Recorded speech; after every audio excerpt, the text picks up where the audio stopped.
yeah, that's the spiritual awakening, the spiritual liberation, the enlightenment, the self-realization, all these words that have been used, you know, the heaven within, right?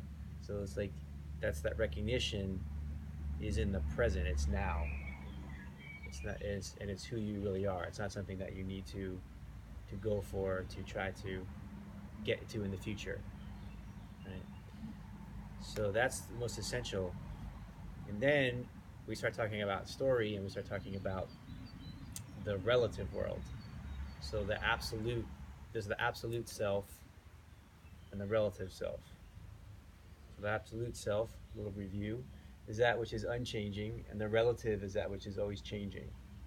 So when we get to the relative world, then and story and creating story or recreating story, then this part here right now is the most essential part of the relative world. And it's really simple to understand, but it's somehow for us as human beings it's really really difficult to do it and to stay in it. And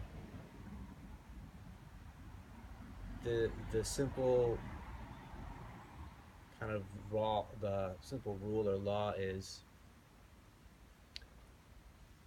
focus on what you want, not on what you don't want. Focus on what you want, not on what you don't want. So it's like makes perfect sense. It's really simple until you start to notice all the times throughout the day that you're focusing on what you don't want. And in focusing on what you don't want, you're actually manifesting what you don't want. Right? So the way this like works, like there's something called the law of attraction teachings that talk about this too. And so the universe doesn't hear I don't want this. It just hears the object that you're focusing your attention on. Right? So the example people that have often used is I don't want to think about pink elephants. Yeah. People think about So now we all have that image in our heads, you know. Yeah. So, but we do this all the time, you know. And in fact, I find it's very easy for people to tell me what they don't want. It's very simple. They can pull that down really quick. That file. They don't want this, don't want that. But if I ask people what they do want, like you had a real struggle with that last night, right? If you have what they do want, it's difficult. You know, it can be difficult. But if we could just be, this comes back to being present. Everything we're talking about comes back to being present. Because if you're not present, then you don't know what's going on. You're unaware. You're unconscious. But if you're present, you can observe the mind, and if you notice the mind saying what you don't want, then flip it to what you do want. So a lot of times, working with people, people will tell me what they don't want, and I'll say, what I really want to know is what you do want. You know, and when you can articulate and verbalize what you do want, you activate something. You activate something. In the Bible, it says, "In the beginning was the Word." Right. So that means is like this universe is created by story, really. You know.